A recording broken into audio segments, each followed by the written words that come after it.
Hi everyone, it's Simon Keeling here at weatherweb.net, and it is Wednesday the 17th of July. Thanks again for watching. Now, I remind you that we're a commercial operation, so we exist to make money, and without making money we don't exist, and we can't give you the videos free of charge. So by you coming back and using the site and using the adverts, that's what generates the revenue that keeps us free of charge, so thanks for doing that. Now, hints of a change underway from this morning's models. We've got to be very careful with it because the models are kind of flipping between keeping the heat wave going, which is what they were doing yesterday and the day before, and then flipping to the more unsettled conditions that they're predicting this morning. What's interesting is that I've said all the way along through this hot spell that it would be broken in quite a dramatic way, and the models may not see it until sort of 10 days before it happened. And there are hints this morning of that taking place. This is the chart from the GFS ensemble for London. And what you notice here is, look, here are our warm temperatures. But then, once we get into into the 24th of July, look, temperatures starting to fall off to nearer normal values. Also notice that rainfall picks up as well, having been dry here during the early part of the period. Now, normally there's a change in the ensemble after about day 8 because then we change the resolution of the model. But you'll notice that day 8 is in here and the change takes place before that. So it kind of makes you sit up and take notice that it's trying to do this. And the ECMWF is on track with this as well. Now, I'm not going to pin down the detail too much on this, but I think the overall evolution of how this takes place is starting to be picked up quite well. So this is a forecast from midday today. You see the ridge of high pressure built into the British Isles here. Here we are midnight going into Thursday, and what we got here, high pressure centred across the country, so more fine weather ahead. And now the chart for midnight on Friday. Again, high pressure over the country. But what I want you to notice now is, watch this feature out here. This trough here in the 500 millibar flow. Because by Saturday, a portion of it, look, is breaking free down here. And we've got another shortwave trough just coming in behind. So we've got a split trough event going on. High pressure across Scotland, still fine conditions through the British Isles. But those changes taking place in the Atlantic. Now on Sunday, look, that trough that was moving in has joined in with our initial trough. There's our first split down here. But here's the second split, look, coming through here. And it's pumping cold air into it all the time. Although high pressure remains here across the UK. Now on to Monday, that feature has become self-contained, look, as an area of colder air at upper levels and hence lower heights there in the middle part of the Atlantic. With higher pressure staying across the north of the UK but starting to feed in this easterly wind.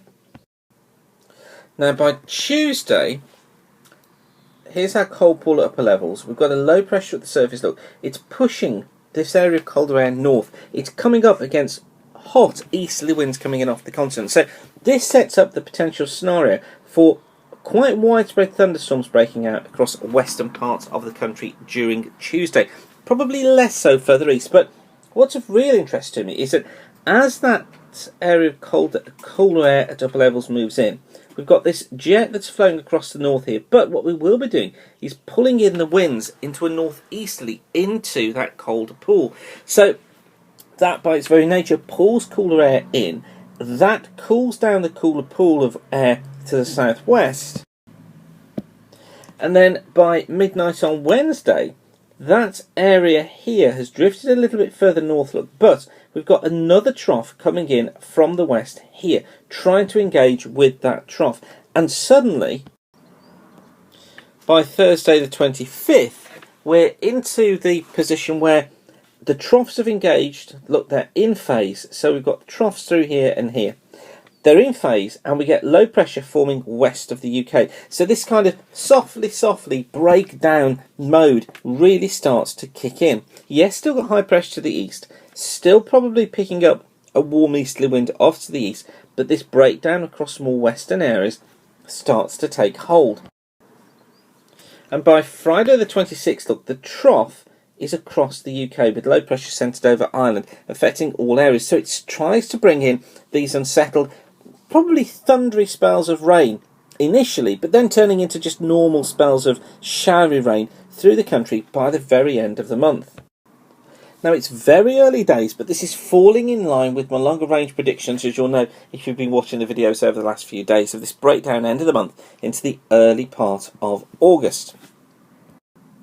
It's something that we're going to need to watch quite closely. Now, looking further ahead, the Korean model has just become available, just been updated, and it's pretty good, the Korean model, but I'm not sure it's got this one quite right. This is the position, this is pressure anomalies for the early part of August, and you'll notice that we generally look in yellower colours here across much of the UK, with the highest of the anomalies out towards the west. Now, that's indicating pressure higher than normal through the early part of August. I don't think that's going to be true for the period up till around the 7th, although it may improve after the sort of 8th time. Now, I'm quite a fan of the Korean model, but I'm not sure this has quite pinned this down. If the idea of the breakdown late in the month into early August doesn't come true, and this forecast does come right, then we can have obviously far more confidence in it. But then what it does for the middle part of August, look, it makes the south more unsettled. What it does is it brings in lower than normal pressure across southern parts of Ireland and England, higher than normal pressure across northern parts of Scotland, and brings us into a slack pressure flow, which would basically be some thundery conditions in the middle of the month. But again, I'm just not convinced that this is the way this is going to be, and in a way quite disappointed, because as I say, I do prefer this model. And then late part of August, building the ridge back into the southwest again, the high pressure back in, low pressure up to the north. But I would stress again that I'm not sure this is the way this is going to pan out. I actually much prefer its longer range model, which this is for September, and it shows much lower pressure look across the British Isles in a band from west to east, and this would indicate an unsettled September with quite a strong westerly flow, and that's certainly an idea that I'm going with at the moment, the idea that we will kind of replenish our rainfall totals a little bit, not that we need too much of it after the wet summer of 2012, but I think we will go into a cooler westerly, more unsettled flow through September. And into October, it also makes pressure lower than normal towards the west of the country, tending to bring in lower than normal, tending to bring in the areas of low pressure a little bit further south than normal, hence the reason for our conditions being more unsettled. So I certainly go with this idea of an unsettled autumn. It'll be interesting to see what the Japanese model comes out with during their updates on Friday, but this is where the CFS sees things going. This is the forecast for Birmingham for the next 3 months, taking us forward from the early part, from now, from basically 16th of July, from yesterday, through till around about the 13th, 14th of October. And obviously we've got a fall off in temperature, but it's just quite interesting to pick out, look, and I think the CFS has probably got this. This is our little unsettled spell coming through into the early part of August, look, making things cooler into the early part of August, but then temperatures picking up for a time middle part of the month before falling off quite dramatically during the last third of the month, and then really September, nothing at all to write home about, nor the early part of October. But just pick out the unsettled spells as well, look. It's trying to do this one from around the 26th through till around about the 5th, 6th of August. Then again, from around the 24th, 25th of August, going through until the 11th, 12th of September, and then again later on in the month from about the 24th, 25th. Now, that all looks reasonable to me. I think that the August one probably is going to be pulled back till around the 20th. And I also think that the fine spell it's trying to bring in during the middle part of September is probably not as marked. I think it probably stays unsettled for much of the month. Just a brief fine spell during the middle part of the month. Wouldn't be surprised though to see high pressure building in again during that early part of October. So we're starting to get some consistency from the models in how they're seeing things over the longer term. Of course, for now, we've got the dry weather to contend with and the very warm conditions, but I do think we need to start looking for this start of the breakdown coming through during the latter part of next week and into the early part of August. So plenty of information for you to chew on just there and mull over. Obviously, feel free to go back and play the video again and, just get the ideas settled in your mind. But for now, thanks for watching. As I said at the beginning, we're kept free of charge by the adverts you see around the screen here at weatherweb.net. So please do use the site, come along, use the charts, tell your friends about us, because that's what generates the revenue that keeps us free of charge. So once again, thanks for watching. Have a great day and keep the sun shining. Bye for now.